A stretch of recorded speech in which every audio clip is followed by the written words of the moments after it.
Hello students, good morning. Next आपका topic है LIFO method, that is last in first out. Mean जो चीज़ आपकी सबसे लास्ट में आई है उसे सबसे पहले निकाल दीजिए। मीन कहने का ये है कि लीफो और फीफो एक दूसरे के बिल्कुल रेसिप्रोकल हैं, कि जहाँ पर आप फीफो में क्या करते थे कि जो फर्स्ट आता था उसको आप आउट कर देते थे, फर्स्ट इन फर्स्ट आउट, ठीक है। लेकिन यहाँ उल्टा है, तो सेम इसी तरीके से आपके क्या हो जाएंगे, जो इनके मेरिट और डीमेरिट होंगे, एडवांटेजेस और डिसएडवांटेजेस होंगे, वो भी इनके क्या हो जाएंगे, उल्टे हो जाएंगे। मीन जो आपके लीफो के आपके फीफो के एडवांटेजेस हैं वो आपके लीफो के डिसएडवांटेजेस हो जाएंगे, और जो आपके फीफो के डिसएडवांटेजेस हैं वो आपके लीफो के एडवांटेजेस हो जाएंगे, वो आपके उल्टे चलेंगे। तो अब वो यही चीज़ कह रहा है कि जो लीफो मेथड है, last in first out method है, वो क्या मेथड है, वो कहता है in this method the material purchase in the last are issued first on the cost price.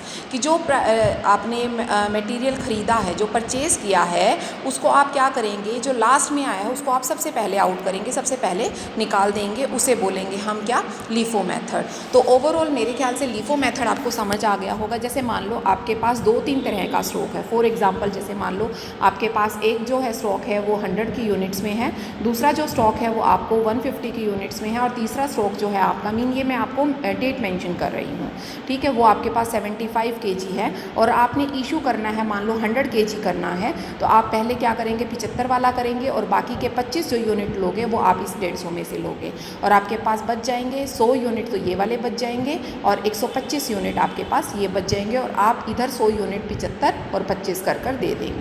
तो कहने का मतलब है जो आप फीफो में करते थे उसका बिल्कुल उल्टा आप यहाँ करेंगे। आप इसमें पहले वो माल निकालेंगे जो माल सबसे लास्ट में एंटर हुआ है।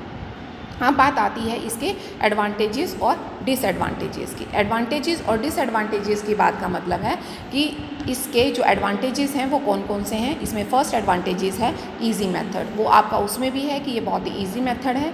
Issue price near to the market price, इसमें जो इशू प्राइस होता है वो मार्केट के इशू प्राइस के इक्वल होता है। क्यों होता है, इक्वल भी होता है, नियर टू भी होता है। क्यों होता है, क्योंकि आप लास्ट में आए हुए माल को निकालते हैं। लास्ट में आया हुआ माल जो होगा वो उसी ड्यूरेशन में होगा, वो ऑब्सोलेंस से आउट होगा, मीन वो आपका ऑब्सोलेंस में भी नहीं आएगा, वो आपने तभी रिसेंटली परचेज़ किया होगा और उसको आपने अपने इशू हाउस पर भेज दिया होगा, तो इसीलिए वहाँ पर इस तरह की दिक्कत नहीं आएगी। इशू एट परचेज प्राइस, वो कहता है ज़्यादातर परचेज प्राइस पर इशू किया जाता है। Suitable if the price are increase, वहाँ पर क्या था, वो मेथड सुटेबल नहीं माना जाता था जहाँ पर प्राइस मेथड जो है वो इंक्रीज़ होते हैं, वहाँ पर वो सुटेबल नहीं था। लेकिन ये कहता है ये जो है वहाँ पर सुटेबल है जहाँ पर आपके प्राइजेस जो हैं वो इंक्रीज़ होते हैं। उसके बाद आता है वैल्यूएशन ऑफ क्लोजिंग स्टॉक, वो कहता है वैल्यूएशन ऑफ क्लोजिंग स्टॉक जो होता है वो price at very old price, जो भी सबसे पुराना प्राइस होता है उस पर ही हम उसका वैल्यूएशन करते हैं।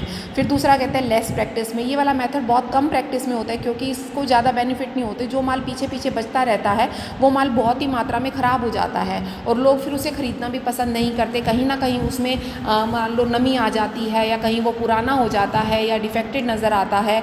जैसे आप अपने ड्रेसिंग मटेरियल से ले लीजिए, आउट ऑफ फैशन हो जाता है, या फुटवेयर से ले लीजिए कि उसकी सोल ख़राब हो जाती है या उसका लेदर ख़त्म हो जाता है। तो कहते हैं इस तरह की प्रॉब्लम्स आती है, इस वजह से ये मेथड ज़्यादा प्रैक्टिस में नहीं लिया जाता। प्रॉब्लम ऑफ स्टोरिंग, स्टोर करने में प्रॉब्लम है। नया आता है, नए के तो आप फटाफट निकालते रहेंगे, पुराना यूँ कहीं स्टोर में पड़ा रहेगा तो वहाँ पर आपको स्टोर करने में भी प्रॉब्लम आती है। वैल्यूएशन इन प्राइस, प्राइस में भी वो कहता है मटेरियल जो इशू होता है सेम डेट में भी वेरी, मतलब एक ही दिन पर, मान लो आपने एक दिन पर जो मटेरियल इशू होगा वो भी वेरी करेगा, डिफरेंट उसका होगा। वो ये वाला जो डिसएडवांटेजेस है, ये डिसएडवांटेजेस आपका उसमें भी आता है कि एक ही दिन इशू किया गया मटेरियल अलग अलग डेट का होता है। वो आपने पीछे एग्जांपल्स हैं उनमें भी किया होगा कि मान लो आपको अभी जो मैंने रिसेंट बताया है आपको कि 100 यूनिट आपको इशू करने हैं, तो आपने 75 वाले पूरे ले लिए और 25 वाले। अब हो सकता है 75 वाला जो है वो 5 रुपये के हिसाब से हो, 25 वाला 4 के हिसाब से हो, तो मीन सेम डेट पर आपने 100 यूनिट इशू करने हैं, तो एक 5 वाला करोगे, एक 4 वाला करोगे। तो ये जो डिसएडवांटेजेस है ये आपका दोनों में ही मिलेगा, ये कॉमन एट डिसएडवांटेजेस है। उसके बाद वो कहता है लीफो मेथड सुटेबल है जहाँ पर आपका कहता है suitable in a time of rising prices and because product cost will tends to more realistic since material cost is changed at more recent market price. वो कहता है वहाँ पर बहुत ही सुटेबल है जहाँ पर आपके प्राइजेस में राइज होता रहता है, ठीक है, because of the production cost की वजह से। तो वहाँ पर तो ये मेथड आपका सुटेबल रहता है। या फिर आपका कहाँ पर रहता है जहाँ पर बहुत ही इन्फ्लेशन के चांसेस होते हैं, या वैल्यूएशन ऑफ स्टॉक जो होता है वो बहुत ही होगी, या फिर आप ये देख लीजिए कि जहाँ पर आपका कंपटीशन है और उस कंपटीशन से आपको बहुत प्रॉफिट कमा सकते हैं, तो उस केस में भी आपका जो वैल्यूएशन है, जो ये LIFO मेथड है, ये आपका काफ़ी सूटेबल रहता है। उसके बाद वो कहते हैं इम्पैक्ट वही तीनों होंगे, प्रोडक्शन कॉस्ट पर, आपकी इन्वेंट्री वैल्यूएशन पर और प्रॉफिट पर, और यही तीनों आपके किस में थे, इम्पैक्ट आपके FIFO मेथड में थे। तो मेरे ख्याल से ये आप सभी को क्लियर हो गया होगा बेटा। अब इसके बाद जो नेक्स्ट इलस्ट्रेशन है वो हम आज शुरू करते हैं।